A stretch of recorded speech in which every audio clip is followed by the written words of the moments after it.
how are families preparing the next gen? What are some of the best practices that you've seen? And then also, where do you see kind of families going astray and not engaging, preparing the next gen? Just to pause there on the whole topic of next gen, I had this conversation with a client the other day who told me that the first thing they did when they wanted to prepare the next gen was actually to prepare and educate the senior generation. And, and I found it really, really fascinating and enlightening actually to think it that way, because they first needed to get the senior generation to be aware of this transition, to be ready for it, to be educated, to be able to be hands off. Because I think the worst thing that you can do is, when you look at the next generation, is to kind of gradually involve them, but give them zero power or zero legitimacy or zero control over certain aspects of the family moving forward, right? It shouldn't be like a top-down approach. I see it more as a collaborative approach.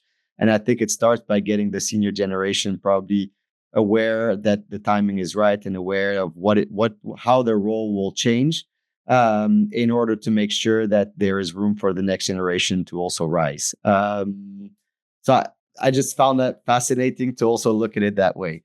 I think what I see work a lot at our clients is kind of organizing, not necessarily summer camps, but sessions with families to learn about one another, learn who their cousins are, learn what their skill sets are, learn, if what traits they are, because ultimately you'll need to one day be able to work with them, right? You cannot, like in a business again, choose who you hire because of his or her capabilities or skills. You need to either build them or learn to work with different people who have very different mindset, very different skills, and you don't have much choice than to work with them because they're family, right? So I think on the family aspects, and right on the business, you can always have external management, and I think it's maybe even a good practice when you start having certain generations. So every family again is different, right? But I think learning to live together, learning to what are the skill sets, and understanding also the skill sets of your family members is really important. Because once you have that and you know what is required to be a good shareholder or a good leader, then you can start planning and you can start building programs specific for each family member based on his or her skills, capacity, or and it depends. If you're 10, 15, it's easy to do it one by one, and really mentorships, do personal training programs. I still think it's possible when you're 100. It's a different budget, clearly, but I still think it's possible, and it's really important to do it. But once you start having more and more shareholders, you might want to also understand there's not a seat for everybody, right? And there's not a role for everybody. And so you also need to help each individual members develop outside, make them realize that they should not live out of the dividends, but they all need to work. They need to, create their own project. They need to have their own, and also, I think it needs to remain fun, right? They need to have their own motivations, their own desires in life, and I think, and that requires also, mentoring, sometimes educating, introducing them to different people who can support their journey of and things that you can't necessarily learn in school. So I think that's an important one for the family and the next gen. Yeah, how do they be their best version of themselves? How do they become productive members of society? I mean, these are all um, questions for any family, really. But certainly, I think there's some challenges when you talk about I families. think we have clients that do an amazing thing also, and I find it fascinating that they do so. Is they also provide, like, some do. There's a lot of tools out there that exist for that. Some provide, like, they have these games where they're like, okay, here's $100,000. Either it's fake money, or some families even do it with real money. And like, okay, now invest in it. Make your mistakes. We're not going to handhold you. We're just going to do a report in 12 months time to see how you've performed and what you've done with with your investments. Have you done your due diligence? Once they get older, put them into situations that they will be in ultimately once they become shareholders and leaders. So I think it's important to have them make mistakes. Yeah, it's a great way. It's a Can they make difficult. mistakes in a way that they can learn from the failures in a safe manner, right? Um, Next gen is obviously a lot different than the boomers and the Gen X's. You see the Gen Zs and the other generations digitally native. They have different attitudes about wealth. They have different expectations around technology.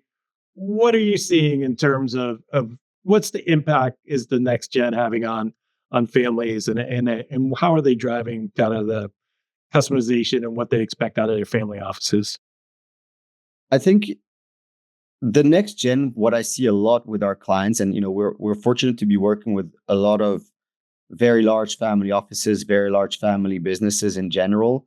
And it's not about the money. When looking at it from a next gen perspective, right? It's often not about the money, maybe because they don't yet own all the shares or have all the dividends or have all the assets yet, but it's not around the money. And when you speak to them and when you even see the activity on our platforms, what generates traffic on our websites and what generates interest and what generates questions is not the new investment that the family has done or a new business that the family has opened. It's more the impacts that those companies are having in society or on the environment or it's more like they I think that what the rising generation is mainly is that they want to inherit something or a business that is also ready for the future in a sense. And what that means is they also want to make sure that the businesses have the right values, but also are conscious about the world around them. And that requires many different things. Like a lot of our clients for that purpose also set up foundations because they realize and it's not just to please the next generation, right? It's they realize that the business and the family will be better off together by also solving crucial needs that have been in their local community or more larger disasters. When I see what a lot of family office and family businesses did to support the fires in Los Angeles, when I see that we have a lot of clients that have disaster programs whenever there's a hurricane in a certain country. There's a lot of philanthropy and money going out to support society, and I think this is having a lot of impact. When I see during COVID, I think this was the most eye-opening moment throughout the COVID. I think everybody was struggling, and the work that certain of our clients did to keep employing the company member, like to keep employment there, to keep them paying for, because their bills were still there. So even they're not working, they still need to be paid, right? And there's a lot of our clients that created the funds where shareholders got back in to support the employees, to support the business, to support the families, and I think that, I believe, is really what brings the next generation closer to the family and closer to the business and wanting them to engage more. At least that's also what we see in terms of traffic on our platform, right? So I think that's a big one, is finding purpose in the business and finding and having the right causes that are supported by the family and letting the next generation be involved there too. Now, I think it also depends at what age you consider the next gen, right? I think if you're looking at a 16, 17-year-old, that may be more the case. I think there's also, I think the next gen, that are also in their 30s and 40s, I think they also look at how they can help grow the business, because they have a new world, a new eye to the world that their parents didn't necessarily have. There's a lot of disruption happening in every industry today.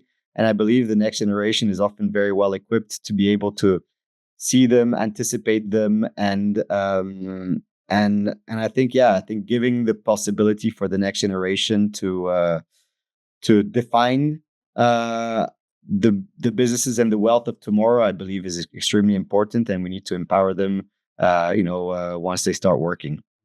It's not just accumulation of wealth for wealth's sake, right? They want to have impact and they want to have things that maybe weren't as prevalent or top of mind, such as sustainability, community, those type of things, uh, are more important to them. Like certainly, what made the business successful in the past isn't necessarily going to make the business successful in the future, and that's where that next gen can really add a lot of value, right? As consumer preferences change, as the business environment changes. About entrepreneurship and entrepreneurship, a trusted family is a good example of this entrepreneurship programs. And I think, families were built by entrepreneurs, businesses were built by entrepreneurs, and cultivating this mindset at the next generation is paramount.